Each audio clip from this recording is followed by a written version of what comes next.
Você já passou por mim e nem olhou pra mim. Você já passou por mim. Hoje na série Trabalhadores, os garis, coveiros, cobradores de ônibus, entregadores. Profissões chamadas invisíveis por serem desvalorizadas por muita gente. O motivo é o preconceito que leva a dificuldades na garantia de direitos em relação a outros trabalhadores.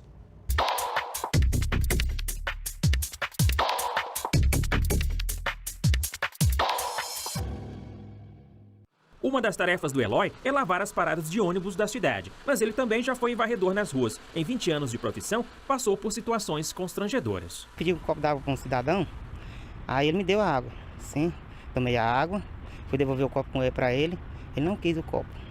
Beleza, eu peguei o copo, recolhi, guardei para mim e continuei tomando água no copo. Lavei, ficou novo. Eu me senti assim meio envergonhado, porque foi por causa do copo que ele não quis devolver o copo para ele, porque o copo estava sujo, né? Não sei explicar não. Uma condição de trabalho invisível, ela causa sofrimento na pessoa que se sente desvalorizada, que se sente subalternizada, que não é reconhecida na sua contribuição social. Então, isso seria uma forma da gente definir o que é uma profissão invisível. É a forma como a pessoa se sente ao viver essa condição de trabalho. A profissão é, de alguma forma, nosso lugar no mundo. Na pirâmide do trabalho, coveiros, auxiliares de limpeza e catadores de lixo encontram-se bem na base. As atividades desempenhadas estão ligadas a um contexto social e também educacional. Quanto maior o estudo, maiores as condições de se ter empregos mais visados e valorizados. E não tem jeito. Quanto mais próximo do topo, melhor é o salário. No topo, eu diria que são posições que têm mais poder e mais prestígio, e muitas delas são associadas a um longo investimento na formação. Uma condição...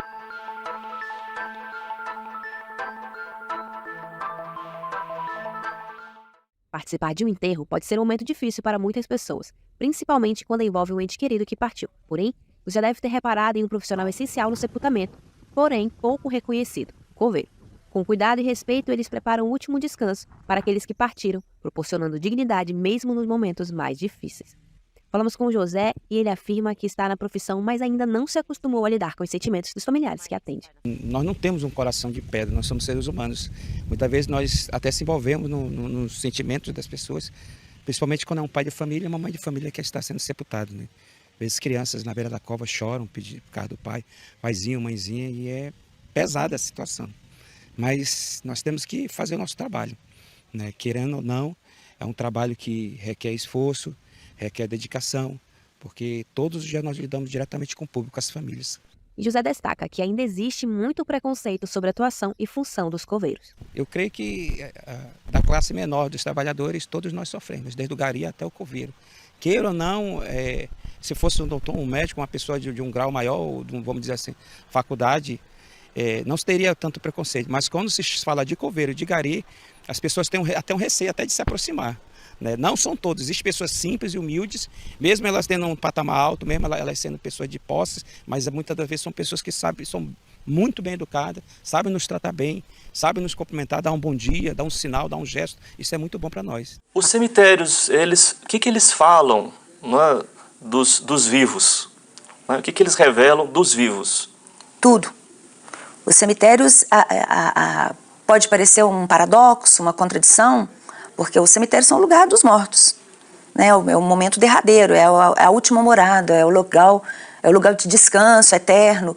Mas os cemitérios, eles podem nos contar elementos que traduzem características da vida, de como aquelas pessoas se comportaram enquanto vivos, crenças, expectativas, vaidade, a maneira como gostariam de ser lembrados, marcos de memória, em determinados espaços, de acordo com os ornamentos, a decoração tumular, você pode trabalhar com moda, com elementos que dão informação sobre a cultura material, de um modo geral. Então, os cemitérios, eles são muito vivos. O cemitério...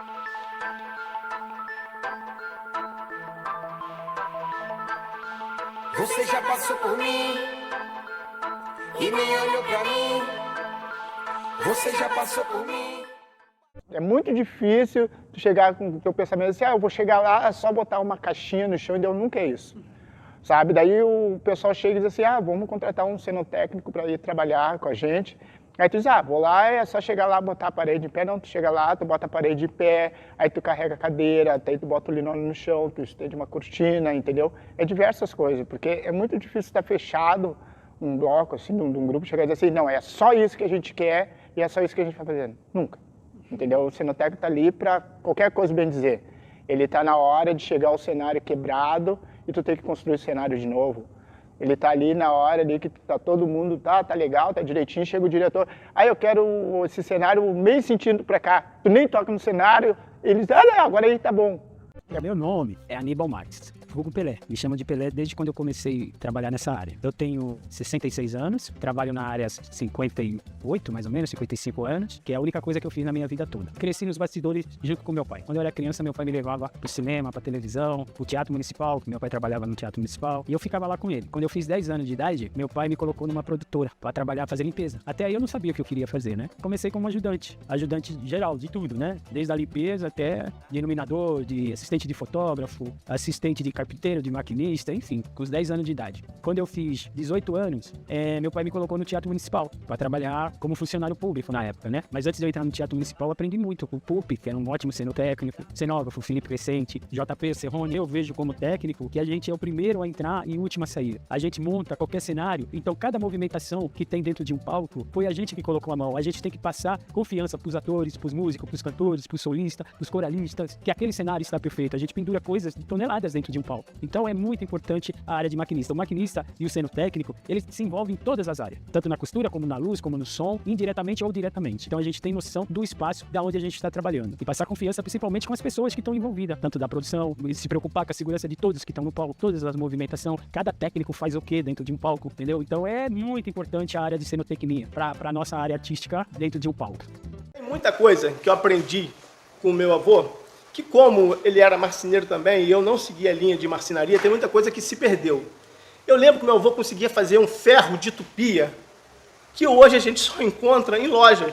Eu lembro que ele comprava uma mola de caminhão, ele ia lá com a maior paciência no esmeril, fazia o negativo, né? Porque tupia é isso, você faz o corte que é o inverso do desenho. Então você tinha que se ligar nisso ainda. E ele fazia isso com uma maestria. Ele pegava um serrote para afiar, cara, que aquilo cortava, parecia que a gente estava cortando manteiga, de tão fácil que ficava de cortar as coisas. Cara, eu via muita coisa, muita coisa. Na época eu até sabia, mas é uma coisa que a gente não continuou usando.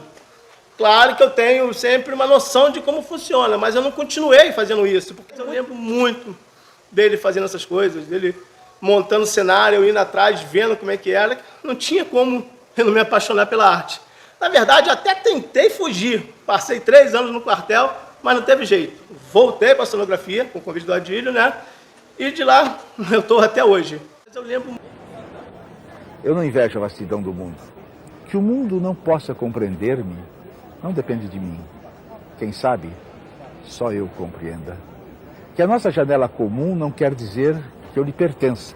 O mundo me pertence, sim, mas nossos olhares diferem. Ele apenas me supõe. Eu o vejo. Você já passou por mim, passou e nem olhou pra mim. Você já passou por mim e nem olhou pra mim.